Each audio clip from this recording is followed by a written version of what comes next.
संभाल कर रखो अपनी फूल सी बेटियों को, क्योंकि देश चलाने वाले बेऔलाद बैठे हैं, बेऔलाद बैठे हैं। बिल्कुल चिंता नहीं है। आज देश में महिला सुरक्षा पे तो महिला सुरक्षा बेतुकी बातें हैं। महिला सुरक्षा बेतुकी बातें लगी आपको? बेटियों की सुरक्षा आपको बेतुकी बातें लगती है? अध्यक्ष जी, इनका शब्द निकलवाए आप, पहले कार्रवाई से बेतुका शब्द निकलवाए। मैं आपको शर्म आनी चाहिए। केंद्र में आप बैठे और बेटियों के साथ ऐसी हरकतें हो रही है, आपको शर्म आनी चाहिए। अगर किसी बेटी के साथ अत्याचार होता है और उसके खिलाफ कोई प्रोटेस्ट करता है तो आपकी दिल्ली पुलिस उसको उठा के जेल में डालती है। शर्म आनी चाहिए, डूब के मर जाना चाहिए आप लोगों को। ऊपर से कह रहे हैं बेतुका बोल रहे हैं, शर्म नहीं आती? विजेंद्र गुप्ता जी, आपके घर में बहन बेटियां नहीं है क्या? आपकी कोई बेटी नहीं है क्या? आप किसी के बेटे बाप नहीं है क्या? आप किसी के भाई नहीं है क्या? शर्म आनी चाहिए, डूब कर मर जाना चाहिए आप लोगों को। राखी जी प्लीज, माननीय सदस्यगण प्लीज, राखी जी कंटिन्यू करें। अध्यक्ष जी, मैं दोबारा इस बात को दोहराऊंगी, जिधर भी देखो हवस के जल्लाद बैठे हैं, संभाल कर रखो अपनी फूल सी बेटियों को, क्योंकि देश चलाने वाले बेऔलाद बैठे हैं, बेऔलाद। अध्यक्ष जी, आए दिन चाहे छोटी बच्ची हो, चाहे 27 साल की डॉक्टर हो, चाहे 56 साल की बुजुर्ग महिला हो, हर कोई हवस का शिकार बन रहा है, हर कोई रेप का शिकार बन रहा है। लेकिन सियासत में बैठे इन सियासतदानों को कोई फर्क ही नहीं पड़ता। कोई फूल सी बच्ची को नोच ले, कोई युवा बेटी को जिंदा जला दे, कोई बुजुर्ग महिला को नोच डाले, लेकिन इन सियासतदानों को फर्क नहीं पड़ता। ऐसे में सवाल उठता है कि देश जा किस ओर रहा है? देश की ये 50% जो आबादी है, इसको सुरक्षा मिलेगी कैसे? ये बड़ा सवाल है। और अध्यक्ष जी, देश की इन बेटियों को, देश की इन महिलाओं को, देश की इस आधी आबादी को सुरक्षा जब मिलेगी जब केंद्र में बैठी हुई सरकार की मानसिकता बेटियों के सम्मान में हो, जब केंद्र में बैठी हुई सरकार की जो सोच है वो महिलाओं को सम्मान देने की हो। लेकिन आज अध्यक्ष जी, बड़े ही दुख के साथ कहना पड़ रहा है कि दुर्भाग्यवश देश की केंद्र में ऐसी सरकार बैठी है जो आए दिन महिलाओं पर हो रहे अत्याचार और कुकर्म में खुद लिप्त पाई जाती है। इसके मैं पुख्ता उदाहरण पेश करती हूं। आज इन सदन पटल के ऊपर उन्नाव रेप केस, आरोपी कुलदीप कुमार सेंगर, बीजेपी का विधायक, पहला उदाहरण। दूसरा उदाहरण, आसिफा 8 साल की मासूम बच्ची, कठुआ जम्मू का केस, इसमें भी आरोपी बीजेपी के नेता पाए जाते हैं। शाहजहांपुर यूपी का केस, चिन्मयानंद स्वामी एक बेटी को ब्लैकमेल कर रहा था, निवस्त्र होकर उससे मालिश कराता था। कौन है वो आदमी?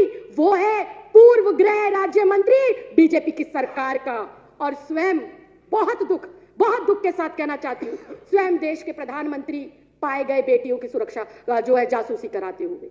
स्वयं इस देश का गृह मंत्री नामजद तरीपाल रह चुका है। ये मैं नहीं कह रही, ये मेरे देश का कानून कहता है, ये मेरे देश के न्यायालयों ने और जजों ने कहा है, ये राखी बिरलानी आम आदमी पार्टी नहीं कह रही है। अध्यक्ष जी, ये इतना गंभीर मामला, देश की आधी आबादी आज बाहर निकलते हुए ये सोचती है कि मैं वापस आऊंगी या नहीं आऊंगी। आज हमारे माँ बाप, हमारे भाई बहन, हमारे रिश्तेदार, जब मेरी जैसी बेटियां अपने काम पर पढ़ने के लिए, लिखने के लिए जाती हैं, तो पता नहीं होता कि किस परिस्थिति में वो बेटी वापस आएगी। कंक्लूड करिए। बिल्कुल अध्यक्ष जी। अध्यक्ष जी, बुधवार 27 नवंबर की रात को दिल दहलाने वाला घटना हैदराबाद के अंदर हुआ। एक 27 वर्षीय डॉक्टर का स्कूटी खराब होता है और उसको मदद के बहाने 4 लोग घेर लेते हैं और उसके साथ गैंगरेप होता है, उसे जला दिया जाता है। इतनी हृदय विदारक घटना अध्यक्ष जी, मेरे मुंह से शब्द नहीं निकल पा रहे, क्योंकि मैं स्वयं भी एक लड़की हूं और कभी कभी किचन में खाना बनाने का मौका मिलता है।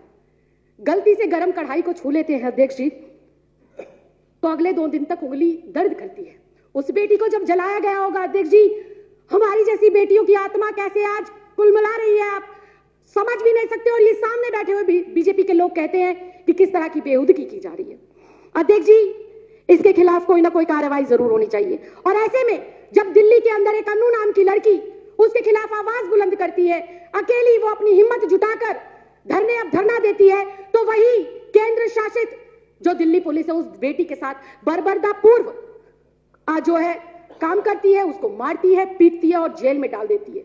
तभी उसका संज्ञान लेते हुए दिल्ली महिला आयोग की अध्यक्ष जाती है और उसकी मदद करती है।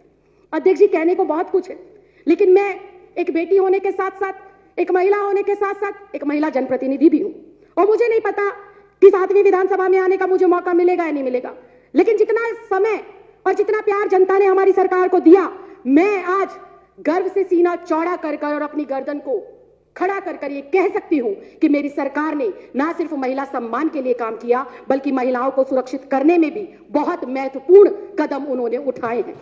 अध्यक्ष जी, हमारी सरकार ने महिलाओं की सुरक्षा हेतु 2.5 लाख से अधिक 2.5 लाख से ज्यादा सीसीटीवी कैमरे लगाने का काम करा। यह विश्व में पहला ऐसा राज्य है जहां पर चप्पे, चौक, चौराहे, गली, नुक्कड़ के ऊपर महिला सुरक्षा हेतु सीसीटीवी कैमरे लगाए गए। वहीं एक दिन के अंदर हिम्मत चाहिए और जज्बा चाहिए अरविंद केजरीवाल जैसा, एक दिन के अंदर 15,000 मार्शल बसों में तैनात करे गए दिल्ली की बेटियों, महिलाओं और बच्चों को सुरक्षा मुहैया कराने के लिए। वहीं पर 2 लाख से ज्यादा स्ट्रीट लाइटें, डार्क स्पॉट खत्म करने के लिए लगाए जाने का फैसला लिया और बहुत जल्दी वो लगाई भी जाएंगी। दिल्ली महिला आयोग ने पिछले चंद सालों के अंदर कई दशकों से पेंडिंग पड़े हुए केसेस को तुरंत निपटाया और पीड़ित महिलाओं के घर पर पहुंचकर उनको सुरक्षा मुहैया कराई और उनको सहायता देकर उनको न्याय दिलाने का काम करा।